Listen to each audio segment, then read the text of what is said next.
આજે આપણે બનાવીશું રાજસ્થાનની પ્રખ્યાત તિલ પાપડી, જે માર્કેટમાં એકદમ અલગ જ અંદાજમાં મળે છે। ખૂબ જ પાતળી, કરકરતી અને મોઢામાં મૂકતા જ પીગળી જાય એવી આ તિલ પાપડી। માર્કેટમાં બે પ્રકારના તલ મળે છે, એક પોલિશવાળા તલ અને એક રેગ્યુલર તલ। તમે કોઈ પણ તલમાંથી આ તિલ પાપડી બનાવી શકો છો, પણ આજે હું રેગ્યુલર તલમાંથી તિલ પાપડી બનાવીશ। તો સૌપ્રથમ સરફેસ ઉપર તેલ લગાવીશું, પછી તેના ઉપર કોઈ પણ જાડી પ્લાસ્ટિકની શીટ મૂકી તેના પર તેલ લગાવી લેશું। એવી જ રીતે બીજી શીટ ઉપર તેલ લગાવી લેશું। હવે વણવા માટેનું જે વેલણ છે તેના પર ભી તેલ લગાવીને તૈયાર રાખીશું। હવે પેનમાં 1 કપ તલ નાખીને ધીમી ફ્લેમ પર શેકી લેશું। તલ ફૂટવા લાગે એટલે ગેસ બંધ કરી તેને ઠંડા થવા દેશું। હવે બીજી પેનમાં ધીમી ફ્લેમ પર 1 ચમચી દેશી ઘી મૂકીશું। ઘી ગરમ થાય એટલે તેમાં અડધો કપ ખાંડ એડ કરી દેશું અને ખાંડને બિલકુલ હલાવ્યા વગર મેલ્ટ થવા દેશું। જો તમે પેલા ખાંડને હલાવશો તો ખાંડમાં ગાંઠા પડી જશે અને સરખી રીતે મેલ્ટ નહીં થાય। તો ખાંડ મેલ્ટ થવાની સ્ટાર્ટ થઈ ગઈ છે અને ખાંડનો કલર ચેન્જ થવા લાગ્યો છે, તો તેમાં 4 થી 5 ચમચી જેટલું પાણી ઉમેરતા જશું। પાણીને એકી સાથે નહીં નાખીએ, ધીરે ધીરે ચમચીથી નાખતા જશું।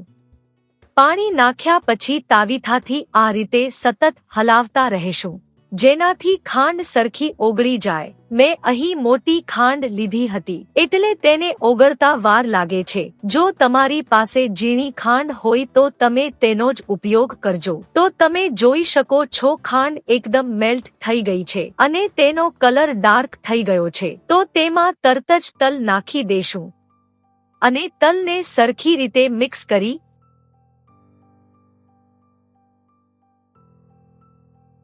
ગેસને બંધ કરી દેશું। હવે આ તૈયાર મિશ્રણને ફટાફટ પ્લાસ્ટિકની શીટ ઉપર પાથરી દેશું। ઉપરથી થોડી પિસ્તા અને બદામની કતરણ નાખીશું અને ફટાફટ તેના ઉપર બીજી શીટ મૂકી તેને વણવાનું શરૂ કરી દેશું। જેટલું બની શકે તેટલી પાતળી વણી લેશું, કારણ કે તિલ પાપડી એકદમ પાતળી હોય છે।